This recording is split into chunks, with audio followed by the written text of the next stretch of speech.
Amityers, no talk de hoje, a gente precisa falar sobre um tema urgente e perturbador, que afeta milhões de pessoas do sexo feminino no Brasil e no mundo: a violência contra as mulheres.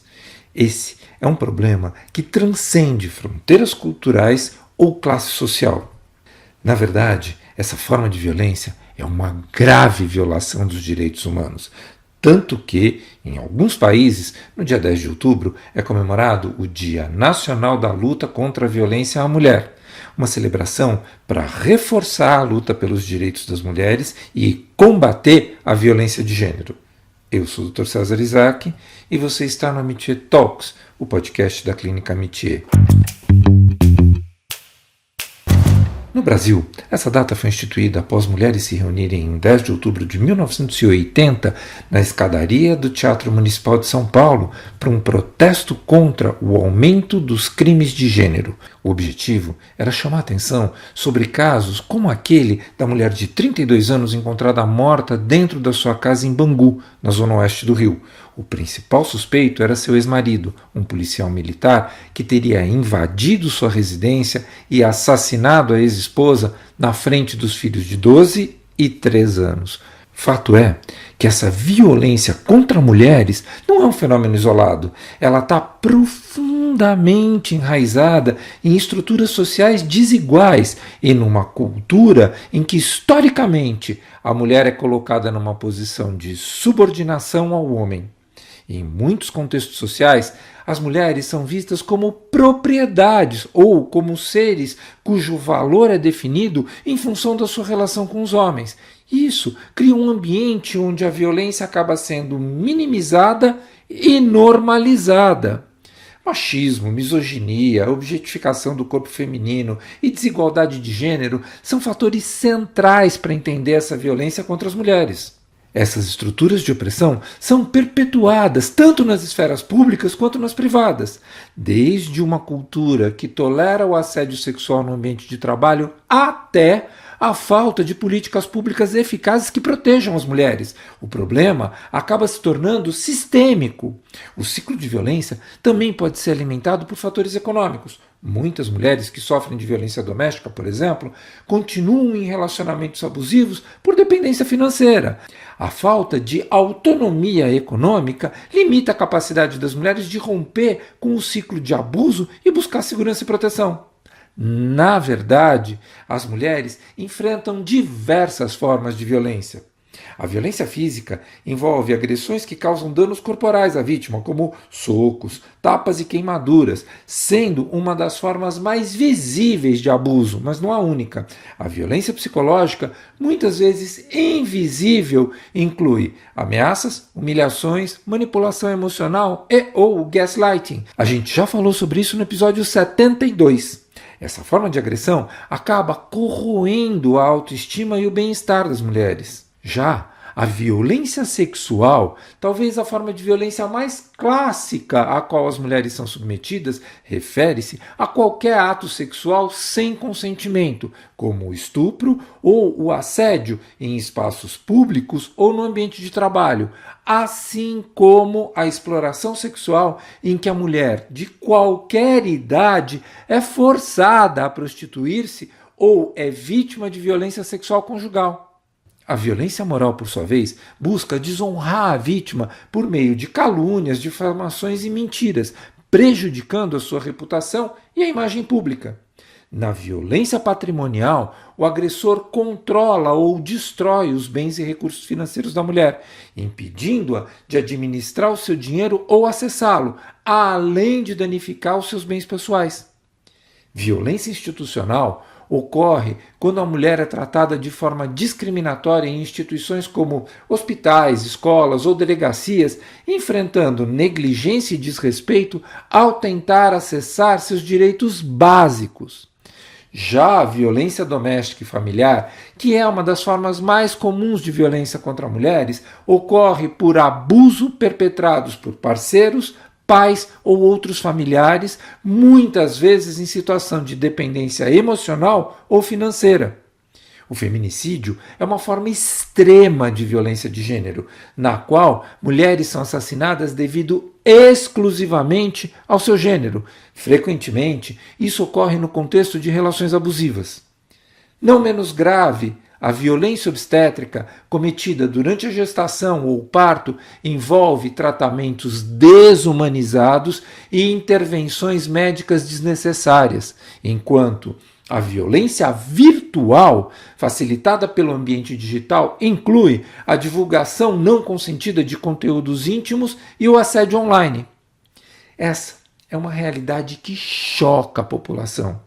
Segundo a Organização Mundial de Saúde, o Brasil tem a quinta maior taxa de feminicídio no mundo, 4,8 em cada 100 mil habitantes. Durante a pandemia de Covid-19, houve um aumento significativo dos casos de violência doméstica associados ao isolamento social. Em 2022, foram registrados 1.410 casos de feminicídio no Brasil, o que equivale a uma mulher assassinada a cada 6 horas, segundo os dados do Fórum Brasileiro de Segurança Pública.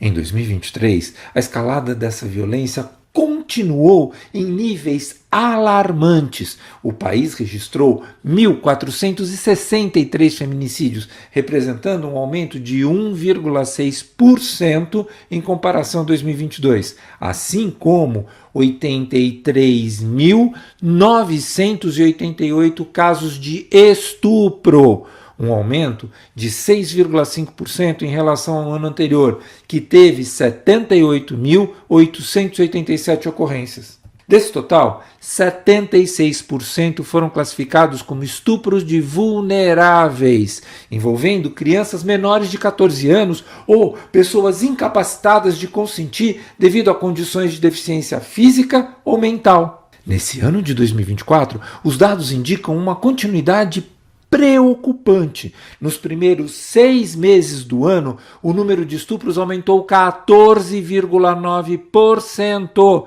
atingindo cerca de 34 mil ocorrências. E, apesar desses dados já serem alarmantes, a subnotificação ainda é um problema significativo, sugerindo que o número real de estupros pode ser muito maior, especialmente em casos de violência sexual envolvendo crianças e adolescentes. Estima-se que apenas 10% das vítimas de violência sexual reportam o crime às autoridades. O medo da represália e a dependência econômica ou emocional são alguns dos principais fatores que levam as vítimas a não denunciar. A cada minuto, uma mulher sofre de violência doméstica no Brasil, de acordo com o levantamento do Instituto Maria da Penha, sendo o agressor, em grande parte dos casos, alguém conhecido da vítima. Amities, como a gente já falou no início do talk, a violência contra mulheres é uma violação dos direitos humanos amplamente reconhecida por diversas organizações internacionais como a ONU, que considera essa prática uma pandemia global. No Brasil, a violência doméstica tornou-se um problema endêmico. A Lei nº 11.340 de 2006, conhecida como Lei Maria da Penha, foi um marco importante no combate a esse tipo de violência.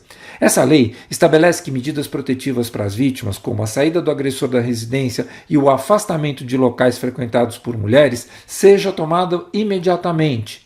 Desde a sua criação, a Lei Maria da Penha tem sido fundamental na conscientização e no combate à violência de gênero, mas ainda persistem desafios na sua aplicação e na infraestrutura do atendimento a mulheres. A Lei do Feminicídio, Lei nº 13.104 de 2015, alterou o Código Penal para incluir esta forma de morte como qualificadora de crime de homicídio, com penas mais severas.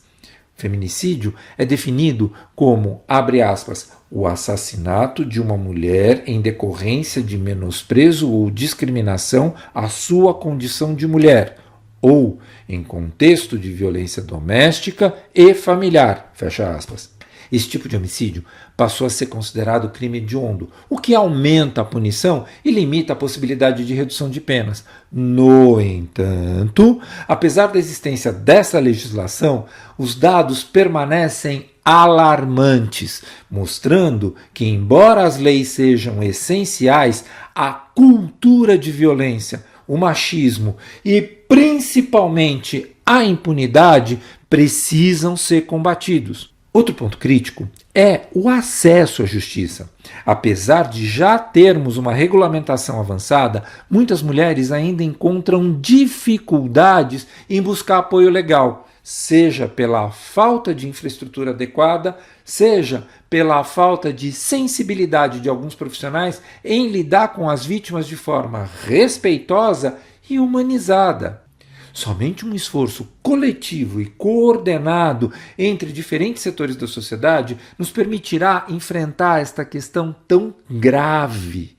O Estado precisa assumir suas responsabilidades. Isso envolve o fortalecimento de políticas públicas que garantam a proteção de mulheres e o cumprimento efetivo da lei. No Brasil, várias iniciativas têm sido implementadas no combate à violência de gênero. Um exemplo importante é a Política Nacional de Enfrentamento à Violência contra as Mulheres, criada para articular esforços entre o governo e a sociedade civil. Suas ações envolvem campanhas de conscientização, como por exemplo o dia 10 de outubro, ampliação dos serviços de acolhimento e a capacitação de profissionais para o atendimento humanizado das vítimas. Outro destaque é a Central de Atendimento à Mulher, conhecida como o Ligue 180, que oferece suporte gratuito e confidencial, recebendo denúncias de violências e orientando as vítimas.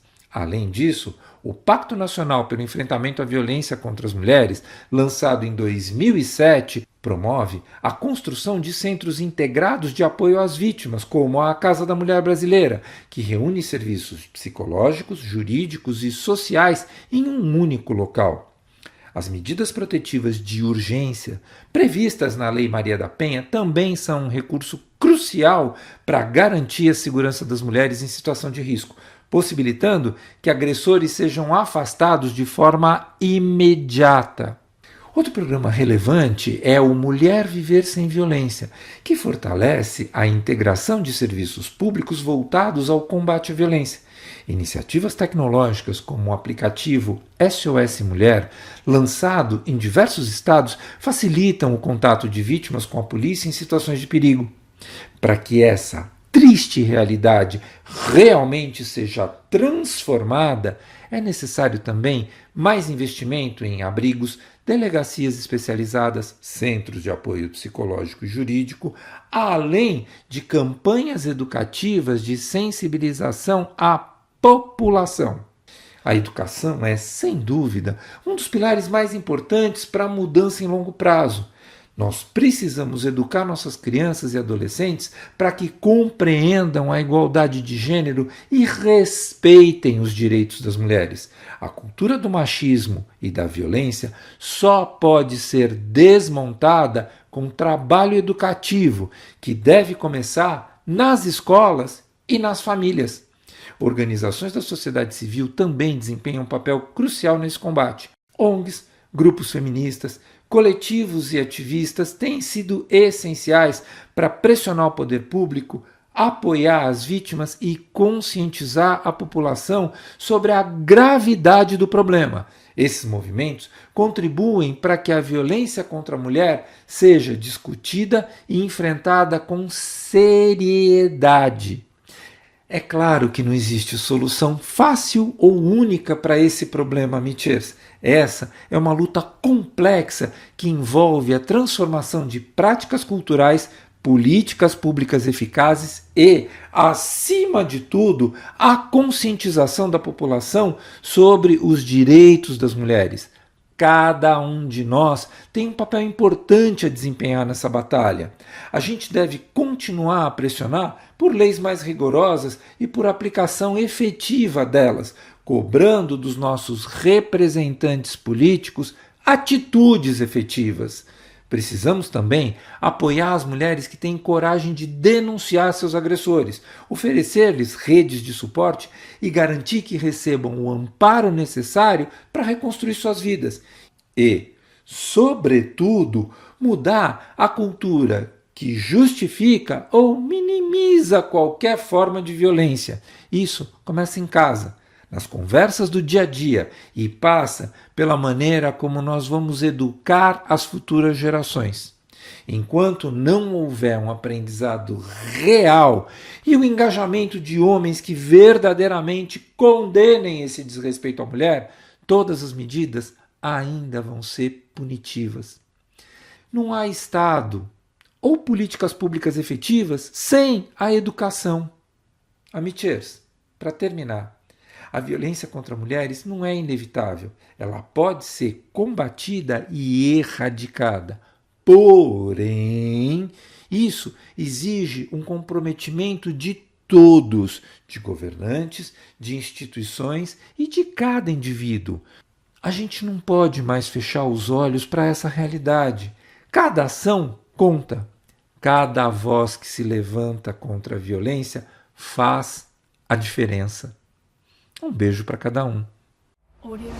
Em tempo. Como denunciar? Em caso de suspeita de violação dos direitos de uma mulher, a vítima ou o denunciante deve procurar a delegacia de polícia especializada mais próxima.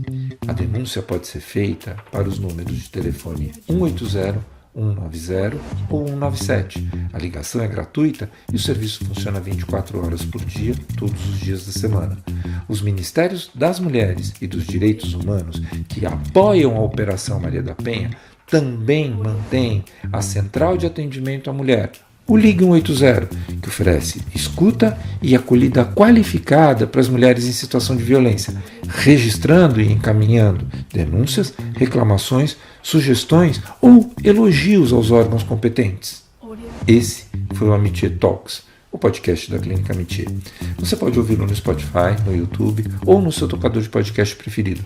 Vale a pena seguir o Amitié Talks no Spotify, assinar no Apple Podcasts, se inscrever no YouTube, no Google Podcasts ou no Castbox. Assim, você recebe uma notificação sempre que tiver um episódio novo. Nosso podcast tem produção geral e edição de Mila Bessa, direção de Fernando Dourado. Se você quiser comentar, fazer sugestões ou participar dos nossos talks, entre em contato conosco pelas redes sociais e não deixem de avaliar o nosso podcast nas plataformas de áudio.